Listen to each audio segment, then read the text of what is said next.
you. Okay, now let's get into question 2. Now this was making news when all the big companies were coming into town with the projects. So it's a thought-provoking question, and still people are looking for answers. Local major projects are few and far between these days, but we as local companies, and of course they've got the resources, are still getting sidelined by large companies from interstate and overseas. Apparently this has been a problem for years, still hasn't been fixed, even though promises to address the issue has been made. Now Nathan, how are you going to tackle this one? Well, I'm glad you asked. Excellent. Straight after... yes, continue the role. Look, I've been working in community engagement for 15 years, and as you can tell, I like to talk. It's a positive as well as a weakness at times, so you have to bear with me. Do come up with your questions afterwards. First of all, I'm going to do a lot of listening. There's some elements in that question that I'd like to know more of. What are the issues that you're seeing that when you're going for contracts versus these larger ones? What are those? Where can I advocate? One thing that I will commit to you to do is to advocate on your issue, to go into bat.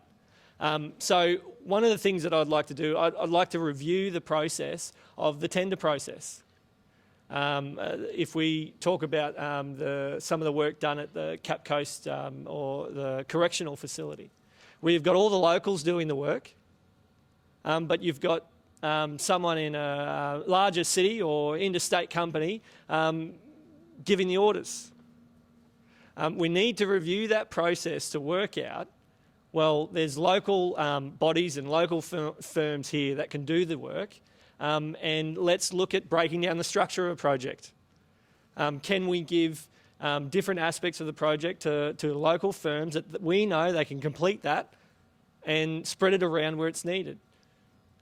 Because I think we've all had enough, certainly in this day and age. The last 2 years have been dictated to from someone in another city, whether it's Brisbane, whether it's Canberra, and telling us how to spend our money, who to associate with, and who's going to get the jobs. I would commit to you and put to you is vote for me and see things change. Tell me what the issue. I was talking to Eric earlier, and he's in an industry that I don't know about. I said, Eric, tell me about it. What are the issues?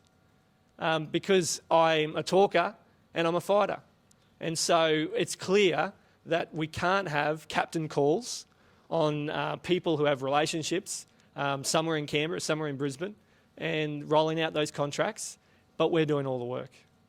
The money needs to be here, and we need to invest in plenty of infrastructure projects. We need good, sound economic policies, which we have, I'll get into later, to ensure that there is plenty of infrastructure projects going on, so there's plenty of work. There's plenty of options for you to upskill or to where your expertise is matched to the right part of the project. But there's so many projects that we can see the expertise develop as well in smaller firms where it's not there. And so there's a lot to be done, but ultimately we need to have sound economic policies in order to have infrastructure projects multiply. And we're looking at a number of policies that are going to ensure that they're spending there to put into more local projects, but I commit to you to looking at a review and being a loud voice, finding out more about what the issue is. Thanks, Nathan. And go from there. Appreciate that. When you hear the bell, if you could wrap it up, because we've got a long list of questions to go, but we get your drift. Let's have a chat with Mick Jones right now, Queensland Greens. He was just about to sip some water, but no, we got him working. Interesting question. What are the answers? Look, there's no solution to this issue unless we reform our political system, which is currently dominated by a system of patronage by big business and corporate interests that give massive donations to major parties and even smaller parties, and in doing so have an enormous impact on our legislation. All right? Political parties play host to lobbyists. MPs go to work for the companies that they're supposed to regulate before and sometimes even, and normally after, stints in politics. This is an established problem. The Greens are a party that do not take any corporate donations from any source, and we are alone in that. And even other minor parties have been caught up engaging in some pretty disturbing behaviour in this respect. So it makes perfect sense that those big corporations that build those bonds with politicians then get a private tender process or no tender process at all. The doors are closed to local organisations, local small and medium-sized enterprises that don't have the power to go to Canberra and lobby. And they shouldn't have to. We should be rewarding and encouraging local industry and local innovation. And we're not going to be able to do that unless we take action on the quasi-legal and legal corruption that is the norm in Canberra and the norm in Brisbane. The Greens support the establishment of a strong independent commission against corruption and rigorous reforms to the way that lobbyists and big corporations and other interests interact with politicians. Until we do that, we're going to have this terrible trickle-down process and policy where tender processes are damaged, where funding seems to get allocated locally and then get sucked to Brisbane or an offshore tax account. Endlessly, we see this same process reoccurring in different forms in our system. I talked about this last time with Chamber of Commerce, and we're not going to get real changes to it unless we change the way our politicians make decisions and change who they're interacting with. Our politicians should be listening to our community. Like my fellow candidate says, they spend most of their time listening to lobbyists. You can have a meeting with a politician in Canberra, they'll talk to you, they'll pat you on the head and they'll send you on their way, and they'll open up their phone and they've got lobbyists and corporate insiders on their speed dial. They have fundraisers with $1,000 or $10,000 a plate meals. There was an instance where a billionaire ran a fundraiser for Labor one night and a fundraiser for the LNP the next. Who are these people really working for? I think it's pretty obvious who they're working for, and we're not going to get real change to this unless we reform the system. Now, in theory, every party is in favour of an ICAC. In practice, we have to make sure that ICAC has teeth, that it can investigate, that it can do a really good job. It has to be independent of all politicians, and it has to be able to take scalps if it needs to. We absolutely have to reform our corrupt political system, because otherwise there's no chance for innovation, there's no chance for local business, there's no chance for us to make the most of what we have in central Queensland. Our capacity and our ingenuity deserves a lot better than the current crop of politicians. Thanks for listening. Thanks very much, Mick Jones, of course, Queensland Greens. Paula, from the Informed Medical Options Party.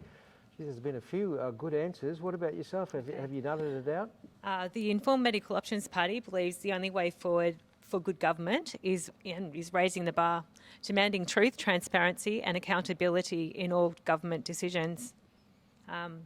One of our policies is demanding government truth, transparency and to disclose any conflicts of interest in all areas, like investigate that. Investigate the negative legislative impact of Australia's membership of the United Nations. Supporting small business, develop policies for less regulation, red tape and laws. Protecting our community banks and cash and the right for all Australians to make the anonymous transactions. Just bringing it back to our community again and supporting our community and keeping the money here. Well, that's a start, I reckon, Paula. Thank you very much for your thoughts on that. You might want to pass the microphone over to Zteven Whitty from the Great Australian Party. No doubt he's got a few crackers ideas for us. Let's go. Thanks, amazing man. Yes, Great Australian Party. So personally, I acknowledge that this issue is being somewhat quite critical. I have an extensive history of family being involved in local area business-minded and local prosperity, and it directly relates to my response to the previous question as well, which question one, which is covered, and whereby manufacturing industries are best to be revived and introduced in Capricornia with perpetuity, innovation and competitiveness kept central in the picture. Essentially, the Great Australian Party has three key positions on how to tackle this topic directly. So, first position, we are best to rebuild Australian manufacturing by prioritising a complete taxation system review, which may allow for ridding ourselves of the iniquitous goods and services tax, and something that might be proposed by GAP is a 21st century electronic debit tax to keep cash in the flow. This will be followed by taking control of our energy resources to ensure we have the use of our abundant supplies at prices not inflated by taxes and profiteering. Finally, we shall reform methods for financing investments to ensure the availability of long-term, low-interest rate loans that will assist manufacturing. Second position is that we are best to stimulate the economy with cheap finance and lower taxes and energy costs so as to provide the ideal conditions for the manufacturing industry to prosper. once more as it once did, and with it, improve job opportunities, facilitate export replacement, and reduce trade imbalances and debts. And the third position is that we are best to significantly lessen our participation in, or if not completely exit from, those trade agreements where the federal government entered on the behalf of the Australian people without clear projection transparency when they did it, such as the General Agreement on Tariffs and Trade, the GATT, and the Lima Declaration, of which have forced local Australian industries and farmers to compete with imports from cheaper manufacturing and producing countries, much to our own demise. To summarise, Great Australian Party is committed to reversing the situation where Australians might find themselves taking cuts in profit margins, wages and salaries, all of which are comparatively high in Australia due to a production expenditure and poor economic management. Australian manufacturing and farming industries will continue to be wiped out unless we actually do see to those three positions, in our opinion. Thank you so much, and I'll close it off. Thank you very much, Zteven. You can hand the microphone over to Russell Robertson from the Australian Labor Party. Mate, it's all yours. Thanks, Michael. I guess I want to focus more basic, and while I recognise my fellow candidates' concern around some of the inequities they're seeing with the allocation of tasks, what I'm seeing is, when I speak to the ground level people, is the inability of local firms to compete.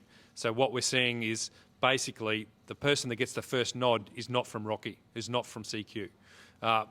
So my view is that we need to make sure that the priority gets straight to us. So that means that we buy Australian, and importantly, any government job, and I'll take the new football stadium in Townsville as a case in point. We've seen the Queensland government have a buy Australian steel policy, meaning that you had to buy the product here first. As long as we're competitive, and we always are, we know that, we always are, and that means that we're making sure that we're buying Australian products first. That creates the industry. My friend down the aisle is talking about it. Make sure that we invigorate Australian industry and manufacturing, and it also makes sure that we don't get overrun by cheap overseas products. The second piece is to make sure that local firms get a look in. What we constantly see is no ability, so no tender process where a local business gets a go. That needs to change. We need some structure to make sure that local businesses are at least given a look. And we also need to encompass training. Training's a big piece of that.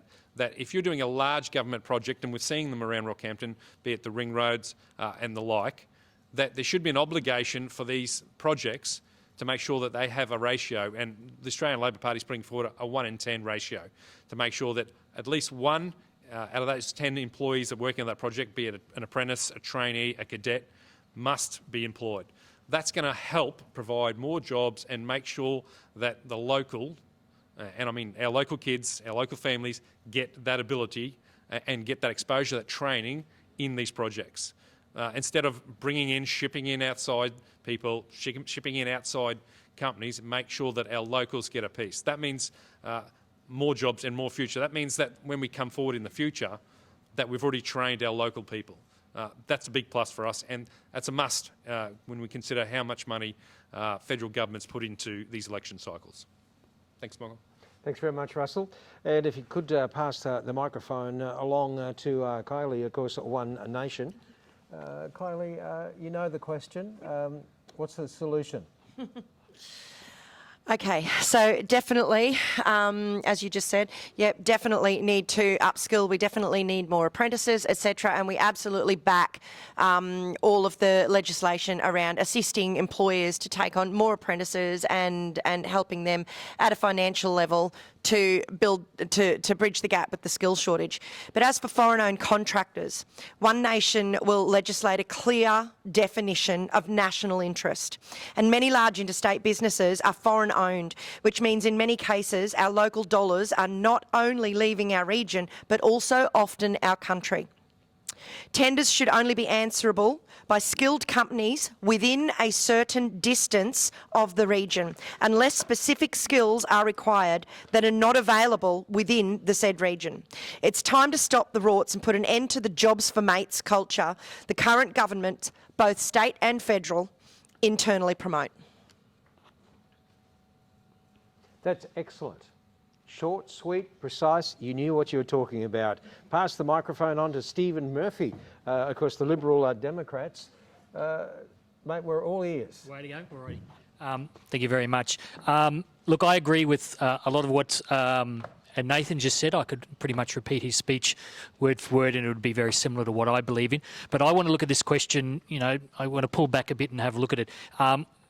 What it says in this question is this has been a problem for years. Now, I want you to listen carefully to that say it's been a problem for years. So let's look back at the governments that have ruled this country all the way back since 1940. Currently we have the Coalition. Before that it was the ALP. Then we had the Coalition before them. And then it was the ALP. And then it was the Coalition. We haven't had a party other than the Coalition or the ALP since 1940. When Robert Menzies, interestingly enough, Nathan stood with a party called the United Australia Party. So I just want to put this to you. If that's a problem, that's a statement that was put to us. It's been a problem for years. Now, we all know what the definition of insanity is, which is doing the same thing over and over and expecting different results. So I want to put this question to you. Do you think it's better to elect one of the major parties, the ALP, and its partner, the Greens, and the Liberal National Party, or do you think it's a better idea to elect one of the minor candidates, whether it be One Nation, United, GAP, IMOP, etc.? That's all I want to say about that particular question. If you keep doing the same thing you've always done, you're going to get the same result. I'm going to miss a lot of what I said because, as I said, I really liked Nathan's speech there. It was very good. I agreed with a lot of what Russell said as well. We're broadly in agreement. We want business to stay in this country. So I won't bore you with another speech exactly the same, but I want to end on something here. The question also refers to promises that weren't kept.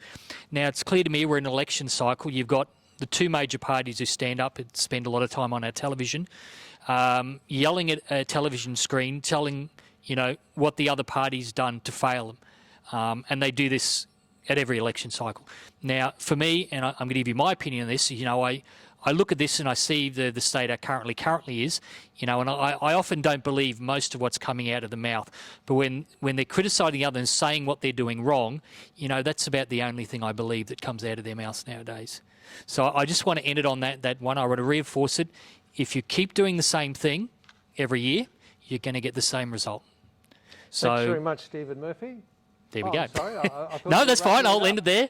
I didn't hear the bell, but I'm pretty much finished. Thank you. I don't want to cut you off. No, that was my message, really. So yeah, Fantastic. I appreciate that. If you could pass the microphone on to Michelle Landry, LNP. It's interesting answers that we're getting to this one. Well, it certainly is. I would just like to say at the start that since I've been elected in 2013, we've put $5.7 billion of infrastructure projects across Capricornia. And on top of that, we've had major defence projects. And look, and I will admit there has been some problems with some of the defence stuff, but we've taken that back to the Minister's office and, we've negotiated a lot. So part of that initially was 80% had to go to private contractors. That is going to be broken down into smaller groups now, smaller packages, so that more locals can actually apply for that. I've been involved with groups like the Chamber, Capricorn Enterprise, and also the group that, Peter Lynch, Industries Group has actually started also, and that group is very much based around locals getting local contracts. But look, we have had a lot of success in this area. When we look at the Adani project, which was supported by the Conservative side of politics, the steel was Australian steel, and the rail lines were manufactured out of Rockhampton. We've got the $1 billion ring road that's about to get going, and major contracts are going to locals for that. They're actually increasing the size of their business. They're actually putting on more workers. With regards to the Shellwater Bay projects, groups like Manuplex have just expanded enormously. They've just gone from strength to strength. And then Rookwood Weir, another project that I fought, I'm going to swear here, sorry, bloody hard for. It's McCosker's down in Gladstone actually got that contract, and they've been putting on local people. So there is enormous opportunities in this area, and people come up to me all the time and say, Thank you. Thank you for getting all these projects for this area. We have been neglected here for so very long. And I've got a list of projects that we've done. And then even today, I had the Deputy Prime Minister in town, another $10 million for Bay 7 at the airport. And since I've been elected, the airport, Rockhampton Airport, is something that I've been working for enormously hard. It's the powerhouse of the area. Once Rookwood Weir gets up and going with our agriculture, we've got 2 meatworks here that we can export. Bay 7, $10 million is the first step for this.